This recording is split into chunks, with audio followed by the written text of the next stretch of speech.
Assalamualaikum warahmatullahi wabarakatuh dan salam sejahtera. Bersama dengan Cikgu Fanida dalam channel Teacher Fanida dalam mempelajari biologi tingkatan 5 KSSM. Video pada kali ini adalah berkenaan dengan bab 5 gerak balas dalam tumbuhan.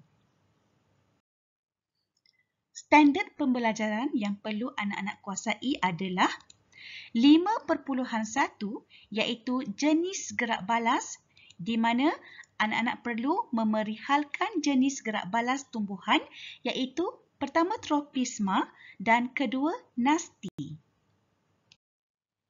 Baiklah anak-anak, gerak balas terhadap rangsangan adalah sifat organisma untuk memastikan kemandirian spesiesnya. Seperti anak-anak ketahui bahawa tumbuhan juga seperti manusia dan juga haiwan, di mana dia mampu menyesuaikan diri dengan perubahan persekitaran. Tetapi, bagaimanakah tumbuhan bergerak balas dengan perubahan di sekelilingnya? Apakah yang merangsang tumbuhan itu untuk bergerak balas? Jadi, gerak balas tumbuhan terhadap pelbagai rangsangan persekitaran merupakan gerak balas pertumbuhan. Okey, semasa anak-anak dalam tingkatan 3 dahulu, anak-anak telah belajar dan telah pernah mendengar perkataan-perkataan seperti tropisma dan juga nasti. Jadi di mana dua jenis gerak balas pertumbuhan yang ada iaitu kita kenali sebagai gerak balas tropisma dan satu lagi gerak balas nasti. Okey, baiklah. Cikgu mulakan dengan gerak balas tropisma dulu ya. Okey, gerak balas tropisma dia merupakan gerak balas bahagian-bahagian tertentu tumbuhan seperti akar dan pucuk. Jadi sama ada gerak balas tu dia mendekati ataupun dia menjauhi rangsangan. Okey, sebenarnya anak-anak, perkataan tropisma ni dia berasal daripada perkataan Yunani iaitu tropos di mana dia bermaksud sebagai berputar. Okey, cikgu teruskan ya. Terdapat pelbagai jenis gerak balas dalam tumbuhan. Pertama adalah tigmotropisma, kedua geotropisma, ketiga hidrotropisma, keempat fototropisma dan kelima kemotropisma. Okey, kalau anak-anak perasan ataupun kita lihat di sini, cikgu highlightkan perkataan di hadapan tu ada tigmo, geo, hidro, foto, kemo. Okey, kalau tigmo ni T. Okey, anak-anak tengok T kita ingat dengan touch, sentuhan. Maknanya gerak balas tumbuhan terhadap sentuhan kita kenali sebagai tigmotropisma. Kedua geo, G, gravity. Maknanya ada rangsangan kepada gravity. Rangsangan kepada gravity kita panggil sebagai geotropisma. Okey, ketiga hidro. Hidro biasa kan kita tengok hidro tu air lah kan. Jadi dia memberi rangsangan terhadap air. Foto, macam biasalah foto cahaya. Okey, cahaya. Dan kelima kemo, kimia. Okey, jadi dia memberi rangsangan terhadap bahan kimia. Okey, seterusnya kita pergi kepada ciri-ciri gerak balas tropisma. Okey, ada 5 ciri yang perlu anak tahu. Pertama sekali adalah gerak balas adalah kekal dan dipengaruhi oleh hormon tumbuhan. Kedua, gerak balas yang ditunjukkan adalah perlahan dan tidak jelas. Kita tak nampak gerak balas dia tadi. Okey. Ketiga, arah gerak balas pertumbuhan adalah bergantung kepada arah rangsangan. Okey. Keempat, tropisma positif. Dia ada positif, dia ada negatif. Okey, yang positif ni bermaksud pertumbuhan ke arah rangsangan. Di mana tumbuhan tadi, pertumbuhannya menuju ke arah rangsangan, kita kenali sebagai tropisma positif. Manakala tropisma negatif pula, pertumbuhan dia akan menjauhi rangsangan. Maknanya kalau ada rangsangan, dia jauhi rangsangan tersebut. Iaitu kita kenali sebagai tropisma negatif. Okey, seterusnya kita lihat contoh gerak balas tropisma. Kita lihat dulu tigmotropisma. Tigmotropisma ni dia merupakan gerak balas pertumbuhan terhadap sentuhan. Okey, di mana kita lihat contoh di sini ada sulur paut. Sulur paut menunjukkan tigmotropisma positif dengan berpaut pada objek seperti kayu bagi membolehkannya mendapat sokongan. Ataupun dengan kata lain, tigmotropisma ni dia merupakan gerak balas tropisma yang disebabkan dengan adanya rangsangan seperti sentuhan, maknanya tumbuhan itu bersentuh kepada benda yang lebih keras ataupun kayu, okey. Ataupun tumbuhan itu memiliki sulur, maka sulur itu dia akan bila dia bersentuh pada benda keras seperti kayu, maka ada kontak di situ sehingga kan sulur itu akan melilit pada kayu tersebut. Jadi tigmotropisma ni dia memungkinkan ataupun dia membolehkan tumbuhan itu memanjat, okey, supaya tumbuhan itu dapat tumbuh ke arah cahaya matahari untuk melakukan proses fotosintesis. Okey. Okey, seterusnya geotropisma. Okey, geotropisma ni merupakan gerak balas pertumbuhan terhadap tarikan graviti. Graviti. Okey. Jadi kita lihat di sini ada gambar foto yang merupakan contoh geotropisma. Dia ada geotropisma negatif dan juga geotropisma positif. Jadi kita dah tahu bahawa geotropisma ni merupakan gerak balas terhadap graviti. Jadi kalau kita tengok di sini, pucuk pokok ni dia menuju ke arah bertentangan kepada graviti. Jadi kan, maka kita katakan bahawa pucuk menunjukkan geotropisma negatif. Okey, kita lihat pula akar. Akar pula dia menunjukkan ke bawah. Okey, dia ke bawah. Jadi ataupun ke tanah. Ini menunjukkan akar ni menunjukkan geotropisma positif. Itu maksud dia.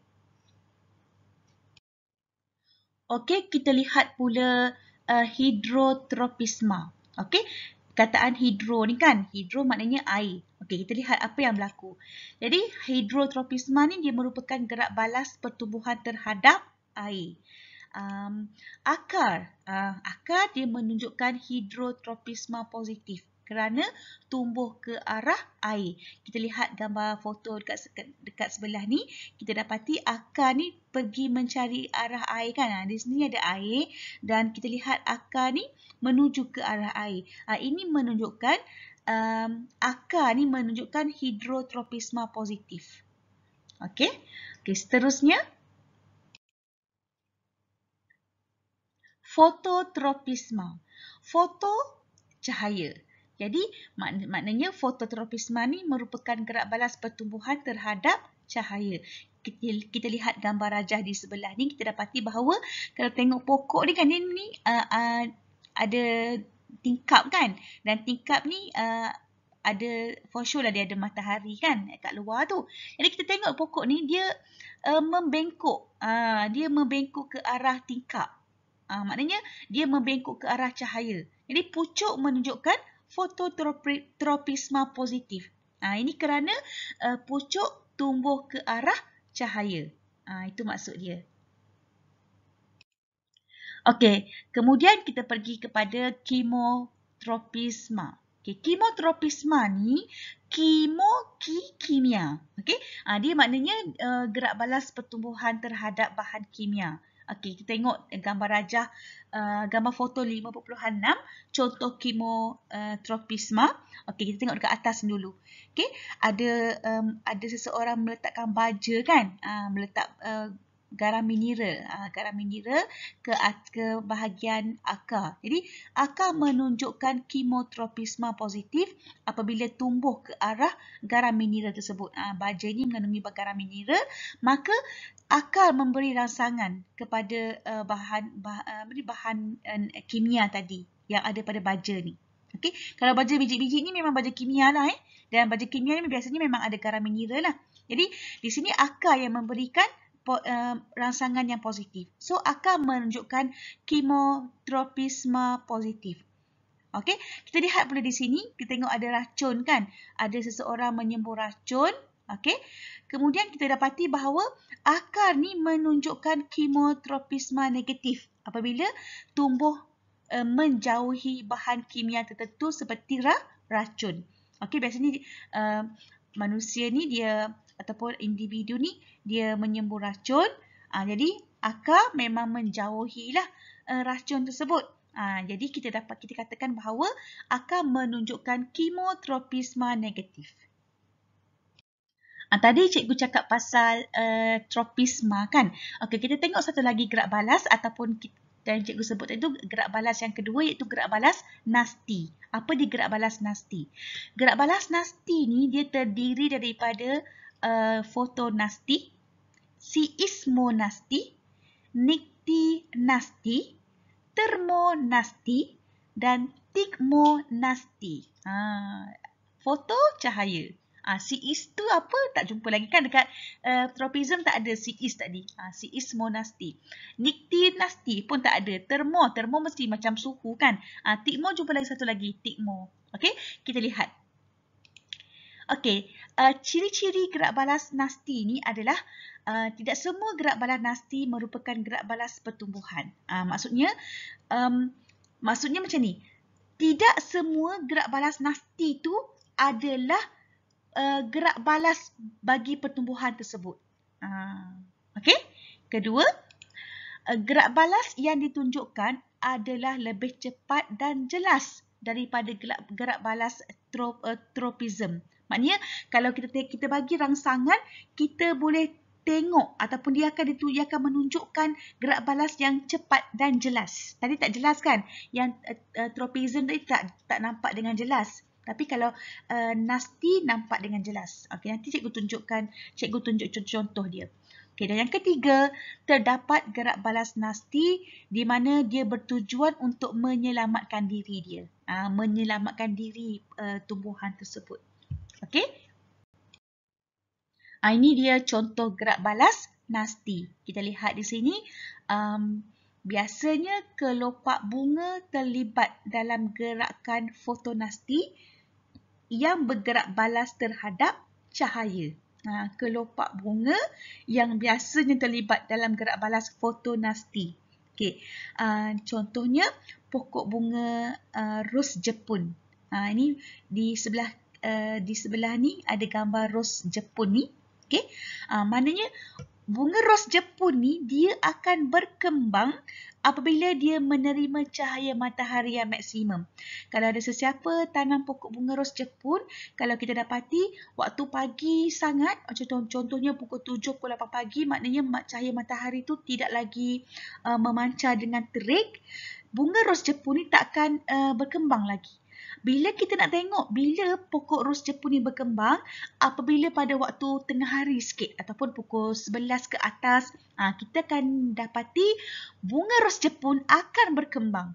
Ini kerana dia telah menerima cahaya matahari yang maksimum. Okay? Itu kita nampak gerak balas dia dengan cepat kan? Okay. Jadi bunga ros Jepun dia akan menguncup pula pada waktu malam. Menguncup pada waktu malam, kemudian dia berkembang pada waktu siang.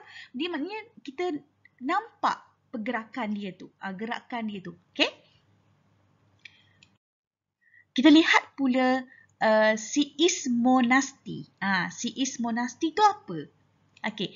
Seismonasti ni dia merupakan gerak balas yang berlaku disebabkan oleh rangsangan mekanikal seperti kejutan, sentuhan, tiupan angin dan juga titisan air hujan. Okey, kita lihat pokok semalu ni kan. Okey, pokok semalu ni kalau kita sentuh dia, dia akan menguncup dengan cepat dan kita dapat lihat dia menguncup tu. Ataupun tak sentuh pun tapi disebabkan oleh tiupan angin pun dia menguncup. Okey, ataupun tiupan oleh angin, titisan air hujan, kejutan. Tak sentuh lagi pun tapi mengalami kejutan. Dia pun menguncup. Kita lihat, kita nampak dia punya pergerakan tu. Ini kita kenali sebagai seismonasti. Okey, gerakan seismonasti ni dapat dilihat pada daun, okey, stigma ataupun stamen pada tumbuhan tersebut. Okey, seterusnya Nyctinasty. Nyctinasty. Apa dia Nyctinasty? Okey, Nyctinasty merupakan gerak balas ritma circadian. Apa dia gerak balas ritma circadian? Okey, nanti cikgu terangkan. Okey, dia merupakan gerak balas ritma circadian tumbuhan terhadap keadaan gelap. Okey. Biasanya daun pokok kekacang, okey, yang anak-anak boleh lihat di sebelah ni, seperti daun pokok petai belalang. Okey, ini pokok petai belalang ni. Okey, dia sebenarnya dia menguncup pada waktu malam. Okey, daun dia tu menguncup pada waktu malam. Tetapi dia akan terbuka kembali pada waktu siang. Ini pokok petai ni, pokok petai dipanggil petai belalang. Okey. Daun dia ni kat sini ni, daun dia ni yang kecil-kecil ni, dia akan menguncup pada waktu malam, tapi dia akan terbuka pada waktu siang. Ini yang kita kenali sebagai gerak balas ritma circadian. Apa dia tu? Ritma circadian ni ialah suatu ritma dalam hidupan, okey, yang sentiasa berjalan mengikut kita 24 jam. Itulah yang cikgu cakap tadi. Siang dia menguncup daunnya, siang dia mengembang daunnya, tapi malam dia menguncup. Siang dia terbuka, mengembang biasa bunga kan, daun. Siang dia terbuka, tapi malam dia menguncup. Itu yang maksudnya ritma circadian, iaitu satu ritma dalam satu hidupan pokoklah yang sentiasa berjalan mengikut kitaran 24 jam sehari. Circadian daripada bahasa Latin ataupun daripada perkataan circa, sekitar, dan diem. Okey, diem ni hari. Okey. Okey, hari ni dapat ilmu baru ataupun satu istilah baru, ritma circadian. Okey, ritma harian ataupun ritma mengikut kitaran 24 jam. Okey, cikgu teruskan lagi ya sayang. Ini merupakan termonasty. Termonasty ni apa pula? Termo mesti suhu kan? Okey, termometer, termo. Okey, kita lihat dia. Okey, termonasty merupakan gerak balas tumbuhan terhadap perubahan suhu persekitaran. Kita tengok pokok kat sini, cantik kan? Pokok apa ni? Ini pokok tulip. Okey, pokok tulip ni, untuk pengetahuan anak-anak, dia kembang mekar disebabkan kenaikan suhu. Bila kita tengok dekat bawah ni, bunga dia mengembang apabila terdapatnya suhu tu meningkat. Tapi, kalau tengok dekat atas ni, pokok tulip ni menguncup. Ini menunjukkan suhu persekitaran dia adalah menurun. Biasa kita tengok pokok tulip dekat negara-negara belah-belah barat kan. Dia ada waktu mengembang, waktu dia menguncup. Bila menguncup tu menunjukkan keadaan sekeliling tu suhu dia tu menurun. Okey. Seterusnya, Tigmonasty. Okey, Tigmonasty. Okey, apa dia Tigmonasty? Tigmonasty merupakan gerak balas tumbuhan terhadap getaran. Kita dilihat dia dapat mengesan getaran, dia akan melakukan gerak balas. Okey, contoh Okey, gerak balas ini dapat diperhatikan pada tumbuhan karnivor seperti perangkap lalat Venus. Okey, ni tengok ni ada lalat kat sini kan? Okey. Jadi rangsangan yang diterima menyebabkan daun itu tertutup dan dia akan memerangkap serangga tersebut. Ini merupakan tumbuhan karnivor ni dimakan lalat. Okey. Okey, kita lihat kepada praktis formatif 5.1. Nyatakan definisi gerak balas tropisme. Okey, gerak balas tropisma. Gerak balas tropisma ni bermaksud gerak balas bahagian-bahagian tertentu tumbuhan seperti akar dan pucuk sama ada tumbuh mendekati atau menjauhi rangsangan. Itu maksudnya ataupun definisi gerak balas tropisma. Okey, senaraikan 3 jenis gerak balas tropisma. Okey, kita ada 5 tadi kan, dia nak 3. Tak apa, cikgu bagi 5 kat anak-anak semua. Tigmotropisma, hidrotropisma, geotropisma, kemotropisma dan fototropisma. Okey, soalan seterusnya, wajarkan gerak balas fototropisma yang dilakukan oleh tumbuhan. Wajarkan. Kalau disebut wajarkan ni, dia suruh kita buktikan gerak balas fototropisma yang dilakukan oleh tumbuhan. Jadi, gerak balas fototropisma positif. Okey, memastikan tumbuhan, daun tumbuhan mendapat cahaya matahari yang optimum. Untuk apa cahaya matahari ni? Untuk meningkatkan kadar fotosintesis. Sebab itulah tumbuhan melakukan gerak balas fototropisma tadi. Okey, dia suruh kita wajarkan. Okey, keempat. Danish mendapati daun pokok semalu menguncup apabila nyalaan pemerti api didekatkan dengan daunnya. Tak sentuh lagi, tapi dia dekat daun tu, dia dapati daun pokok semalu tu menguncup. Jelaskan pemerhatian ini. Okey. Jadi jawapan dia, daun pokok semalu bergerak balas terhadap haba, iaitu termonasti. Dia bergerak balas terhadap haba, termonasti. Baiklah, itu saja video cikgu pada kali ini. Sehingga berjumpa lagi pada video yang akan datang, iaitu 5.2. Kita akan berbincang berkenaan dengan fitohormon pula ya. Okey, jumpa lagi. Terima kasih. Assalamualaikum warahmatullahi wabarakatuh.